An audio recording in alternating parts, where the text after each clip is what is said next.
To the channel spook tales by her, जहां मैं आपको कुछ ऐसी कहानियां सुनाती हूँ जो आपको डराती हैं और सोचने पर मजबूर कर देती हैं।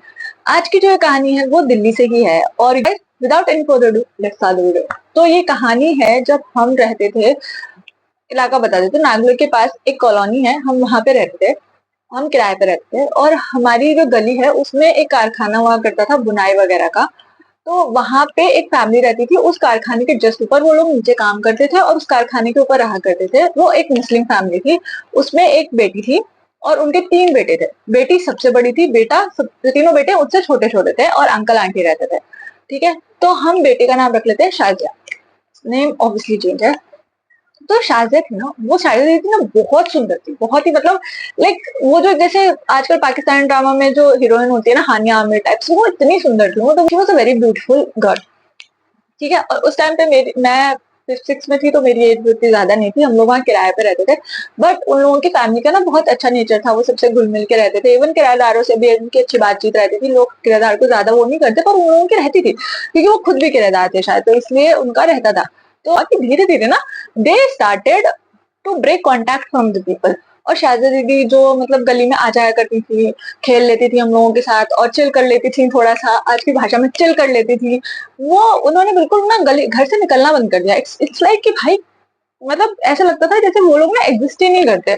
और अंकल बस उतरते थे, फैक्ट्री के अंदर जाते थे, काम करते थे और सीधा वापस। मतलब इट्स लाइक कि वो किसी से बात ही नहीं कर रहे थे। वो लोग कुछ समझ ही नहीं आ रहा था कि हो क्या रहा है। फिर हमने धीरे धीरे देखा कि एक बूढ़े से अंकल, जिनकी दाढ़ी बड़ी बड़ी है, पकी हुई दाढ़ी है, एंड वो बार बार आ रहे हैं वहां पे। और उनके साथ एक और अंकल आते थे, तो उनको हमने पहचान लिया क्योंकि हमारे वहीं पे जो पास में मस्जिद थी, वो वहां के मौलाना थे। तो हम कहते थे यार, ये मौलाना अंकल के साथ एक अंकल आते हैं, वो रोज रोज इनके ऊपर जा रहे हैं, क्या चल रहा है क्या चल रहा है, कुछ समझ नहीं आ रहा।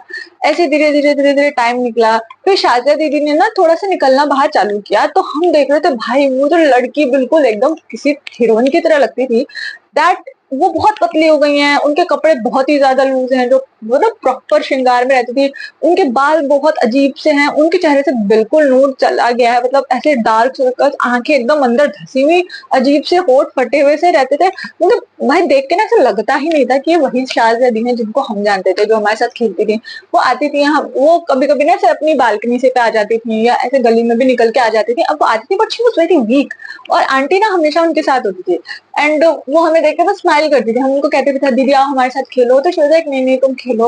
और वो बहुत स्वीटली स्वीटली रहती थी। फिर बीच में फिर उन्होंने निकलना बिल्कुल बंद कर दिया, and then we did not realise कि भाई हो क्या रहा है इनके साथ। एंड धीरे धीरे धीरे धीरे फिर वो धीरे धीरे धीरे धीरे नॉर्मल होती गई, पर वो जो पहले वाला जो नूर था ना उनके अंदर, वो हमने कभी किसी को भी नहीं दिखा। एंड अब नाउ शी, अब शायद वो एज हो गई थी उनकी, बड़ी वो होती जा रही थी धीरे धीरे, वट एवर, उन्होंने किसी से बात करना, चीजें करना बिल्कुल छोड़ दिया, बिल्कुल बंद कर दिया। मतलब लाइक वो बस निकलती थी, थोड़ा इधर उधर देख लिया, और वो किसी से ज्यादा इंटरेक्ट नहीं करती थी। धीरे धीरे उनकी हेल्थ हमें पहले की तरह नॉर्मल दिखी, और उनके चेहरे की जो चमक थी ना वो जा चुकी थी, बिल्कुल खत्म हो चुकी थी। अब मैं बता दूं, जो हमारे घर के जो बगल वाला घर था, they are also Muslim family, और उनका थोड़ा उनसे ज्यादा रहता था। वो रहता है ना, मुस्लिम्स हैं आपस में, बहुत सारी चीजें शेयर करते हैं, चीजें होती हैं। फिर देयर कम्स अ पॉइंट जब शाजिया दी वहां से वो लोग शिफ्ट हो गए, वो फैक्ट्री बंद हो गई, वो लोग शिफ्ट हो गए। बट इसी बीच में ना शाजिया दी एक दिन घर आई। जो बगल, हमारे बगल में जो मुस्लिम फैमिली रहती थी ना, उनके घर आए, और घर आई, and now she is proper, वो सूट सलवार सर ढकना and all that stuff, and वो ऐसे घर आई थी उन लोगों के। एंड उन्होंने उस लड़की का हाथ देखा, एंड शी सेड कि आप ना अब आपका आगे चल के इंजीनियरिंग होगा, ये होगा वो होगा, वट एवर शी सेड। उन्होंने मेरा हाथ भी देखा, एंड शी वाज लाइक कि सही है प्रिया, तेरा भी सब सही है। उनका ठीक है, and then she walked off, वो चली गई। एंड तो मुझे जो वो फ्रेंड थी, जो मुस्लिम फैमिली में जो लड़की थी, जो मेरी फ्रेंड थी, जो दूसरी मुस्लिम फैमिली बगल में रहती थी, शी सेड कि पता है तुझे, अब ना शाजिया दी को ना एक इल्म प्राप्त हो गया है। वो उनके ना कंधों पे कोई बैठा रहता है, और वो उन्हें ना सब कुछ जो फ्यूचर में होता है वो बताता है।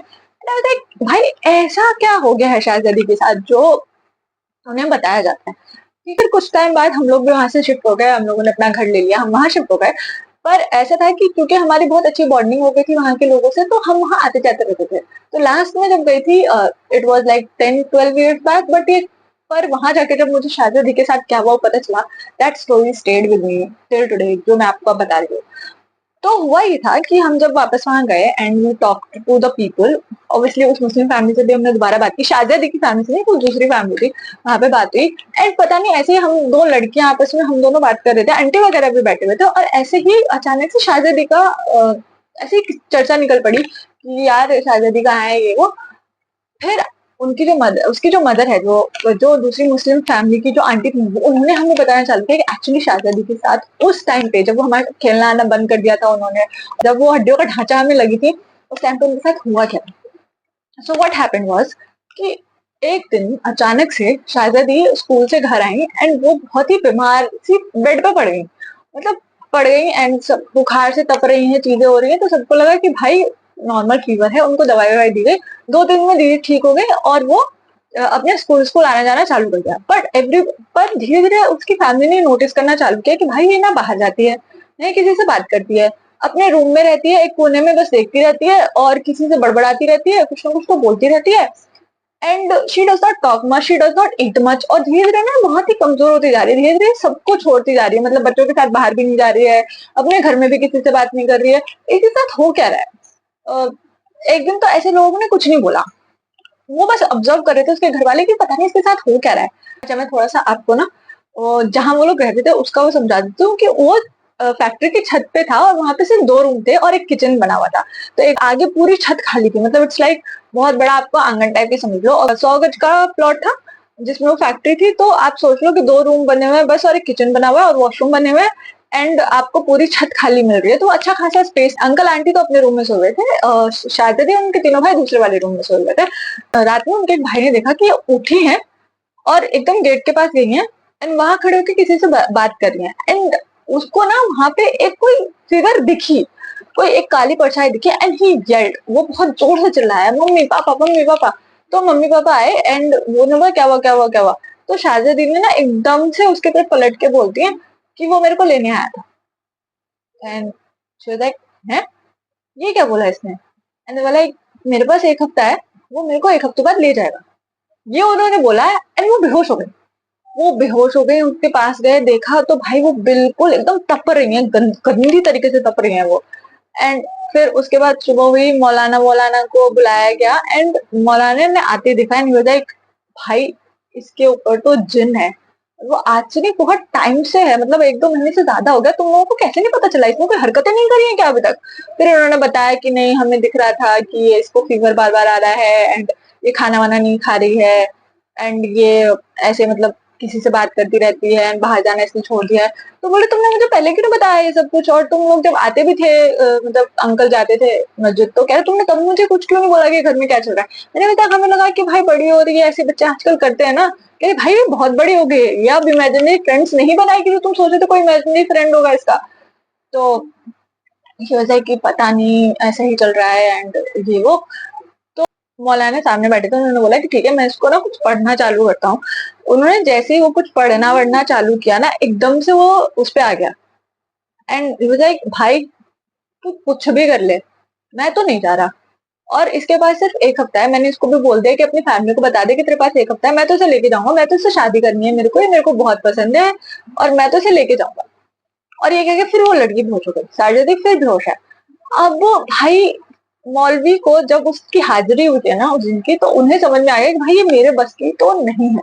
ठीक है, वो कह रहे भाई ये मेरे बस की नहीं है, मैं अपने जो भी मेरे से बड़े हैं मैं उनको लेके आता हूँ, बिकॉज मुझसे तो ये नहीं हो पाएगा।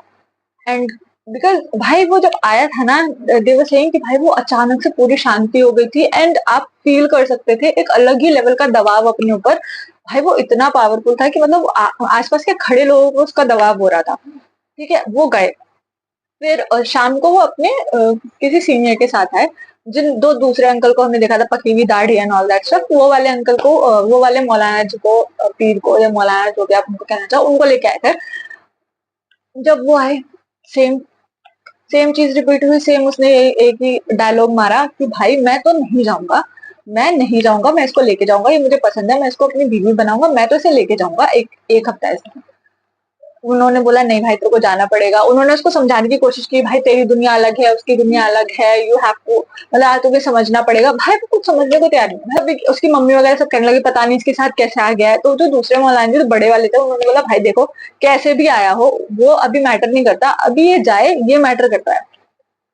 भाई उन्होंने लगातार 1 डेढ़ महीने, लगातार एक बार के उतारे ऐसे नहीं, 2 बार के उतारे ऐसे नहीं, 1 डेढ़ महीने तक वो रोज आते थे, रोज उतारा चलता था। मतलब वो इतना स्ट्रॉन्ग जिन था, वो शायद जिनों का शहजादा था, जो उसने बाद में बताया कि वो जिनों का शहजादा है। भाई वो इतना स्ट्रॉन्ग जिन था कि वो जा ही नहीं रहा था, वो जिनों का शहजादा था भाई, वो बहुत स्ट्रॉन्ग था, वो जा ही नहीं रहा था। वो बस एक ही बात रिपीट करता था कि मैं इससे शादी करूंगा, इसको लेके जाऊंगा। ये चले जा रहा है, चले जा रहा है, हुए जा रहा है, हुए जा रहा है, एंड 1 डेढ़ महीने लग गए उनको इसको से हटाने में।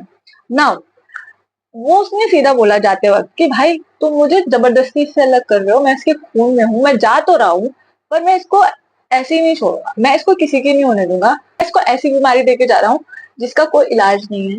तुम कुछ भी कर लो, इस, ये कभी सही अपनी जिंदगी जी ही नहीं पाएगी मेरे बिना। उन्होंने सोचा कि भाई कुछ नहीं है तू जा। उनको लगा कि भाई हमने इसको इतना वीक कर दिया, 1 डेढ़ महीने से मुतारा करे जा रहे हैं, ये वीक हो चुका है इसलिए ये सारी बातें कर रहा है। ठीक है, उन्होंने बोला ठीक है तू जा, हम देख लेंगे, तुम जाओ अब हम देख लेंगे, तुम जाओ हम देख लेंगे। और वो दिन चला गया। धीरे धीरे शाहजादी की हालत सुधरने लगी। वो जब बाहर आने लगी थी, मैंने बोला था वो आती थी मुस्कुराती थी, फिर वो गायब हो गई थी, तो जब वो फिर दोबारा गायब हो गई थी तो उनकी तबीयत फिर खराब हो गई। तो सबको लगा कि भाई वो दिन वापस आ गया, कुछ नहीं हो पाया। फिर वो दोबारा मौलाना जी आए तो उन्होंने बोला इस बार ना कुछ नॉर्मल ही है, इसका कुछ मतलब ऊपरी कुछ नहीं है, तुम उसको डॉक्टर के पास लेके जाओ। उसको डॉक्टर के पास ले जाया गया, उसको कैंसर निकला। 1 डेढ़ महीने के अंदर अंदर मतलब उसकी पूरी दुनिया बदल गई थी। और भाई सब फूट फूट के रो रहे हैं, उसकी पूरी फैमिली फूट फूट के रो रही है, चीजें फूट फूट मतलब एक अलग लेवल पे चीजें हो रही थी। एंड डॉक्टर ने भी बोल दिया था कि इसके पास 1 डेढ़ महीना है एंड कैंसर का कोई इलाज नहीं है, आप कुछ नहीं कर सकते, आप कहीं भी ले जाओ उसको, कोई इलाज नहीं है, ये वो। और वो ऑब्वियसली उसको अमेरिका तो ले नहीं जा सकते थे, उसके पापा यार फैक्ट्री में काम करते, कहाँ ही इतना पैसा था या चीज क्या हुआ। सो उन्होंने उस जिनको तो उससे अलग कर दिया था, बांध दिया था घर को, पर वो वहीं आसपास ही था। और ये बात उसकी मदर को पता चल गई थी कि ये आसपास ही है। एंड फिर उन्होंने ना मौलाना की एक बात सुन ली थी कि भाई ये जाएगा तो है नहीं, ये तो यहीं रहेगा। ऐसे होता है कि अपने बच्चे की मुंह, बच्चे का चाह या बच्चे का वो क्या होता है समझ नहीं आता। उन्होंने शायद उससे कोई डील करी, क्या करा पता नहीं, बट उसका कैंसर जा चुका था। वो ठीक हो गई, मतलब थोड़ी बहुत दवाइयां कीमो वीमो से वो ठीक हो गई, उसका कैंसर चला गया, शी वाज सेव्ड। एंड अब वो आज तक उन्होंने किसी से शादी नहीं करी है, वो अच्छे खासे उनकी एज हो चुकी है, उन्होंने किसी से शादी नहीं किया है। वो मतलब अपना रहती हैं, मतलब फैमिली के साथ ही रहती हैं, पर वो किसी से शादी नहीं करती। लेकिन वो रहती उसी तरह से बिल्कुल पर्दे में, चीजों में बहुत अच्छे से। एंड और उनको अब एक इल्म प्राप्त है, उनको ऐसा लगता है कि जैसे उनके कंधे पे कोई बोल के उनको लोगों का भविष्य बता रहा है। एंड चीजें हैं, वो पूजा पाठ मतलब नमाज वमाज भी अदा करते हैं सब, वो बहुत थोड़ा धार्मिक टाइप हो गई हैं। बट हाँ उनका सब कुछ ठीक है। तो अब सब यही कहते हैं कि उनकी मदर ने फिर दोबारा उस जिन से कांटेक्ट किया, उसको बोला कि उसने उनसे जो भी डील करी हो कि मेरी बेटी को ठीक कर दो, पर तुम इसे लेके नहीं जा सकते। अब कुछ लोग तो, उन लोगों ने तो ये बोला कि उन्होंने उसकी जिन से शादी करवा दी है, पर मैंने कहा जिन से अगर शादी करवाएंगे तो उसको लेके तो जाएगा ना। पर या whatever it is, this with this we come to an end of this video. And अगर आपको ये स्टोरी पसंद आई हो तो like share and subscribe to the channel. And मैं मिलती हूँ आपसे नेक्स्ट स्टोरी में, तब तक के लिए सेफ रहिए और उजाले को अपने पास रखिए। Bye guys.